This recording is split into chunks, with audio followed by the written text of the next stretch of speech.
Jam'iyyar APC reshen mazaɓar Ganduje da ke ƙaramar hukumar Dawakin Tofa a jihar Kano ta dakatar da shugaban jam'iyyar na ƙasa Dr. Abdullahi Umar Ganduje nan take. Mai baiwa jam'iyyar shawara kan harkokin shari'a a mazaɓar Ganduje, Haladu Gwanjo shine ya sanar da dakatarwar da aka yi wa shugaban jam'iyyar a wani taron manema labarai da aka yi a Kano ranar Litinin ɗin nan. Gwanjo ya bayyana cewa matakin dakatar da Ganduje daga jam'iyyar ya faru ne saboda zargin da gwamnatin Kano take masa na aikata rashawa da kuma wadaƙa da kuɗaɗen gwamnati. A cewarsa, mambobin jam'iyyar sun yanke shawarar dakatar da shugaban APC na ƙasa ne bayan ƙuri'ar yanke ƙauna da aka kaɗa a kan shi saboda gazawarsa wajen wanke sunansa daga tarin zarge-zarge da ake yi masa na rashawa da cin hanci. Zarge-zargen dai sun hada da wani bidiyo da aka yi ta yadawa wanda a ciki ake zarginsa da karɓar cin hanci na 'yan kwangila.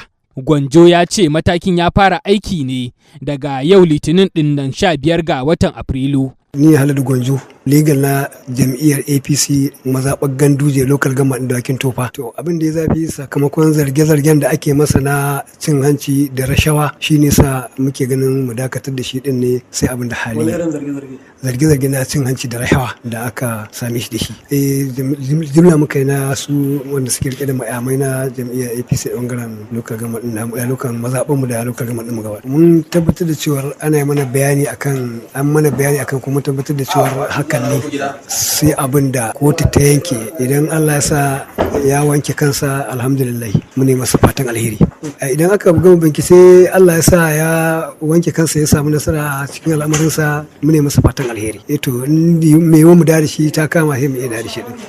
To sai dai bayanai na nuni da cewa ba a salami Gandujen ba da yawun shugaban jam'iyyar na mazaɓar ta Ganduje. Yayin da a gefe guda kuma kwamitin ayyuka na jam'iyyar APC reshen jihar Kano ya ƙaƙabawa jigajigan mazaɓar Ganduje takunkumai bisa dakatar da shugaban jam'iyyar na ƙasa Abdullahi Umar Ganduje daga jam'iyyar.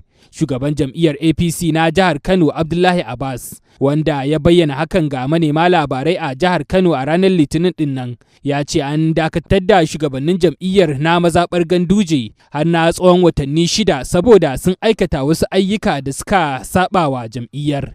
Abbas ya ce kwamitin ayyuka na jam'iyyar ya yi Allah wadai da matakin dakatarwar sakamakon amincewa da matakin kwamitin ƙaramar hukumar Dawakin Tofa na jam'iyyar. Abbas ya ce kwamitin ayyuka na jam'iyyar a jihar Kano ya yi Allah wadai da matakin dakatarwar da suka yi wa Ganduje, inda kwamitin ayyukan jam'iyyar na jihar Kano ya ce dakatarwar ba ta da inganci kuma ba ta da amfani, don haka ba za ta iya yin wani tasiri ba.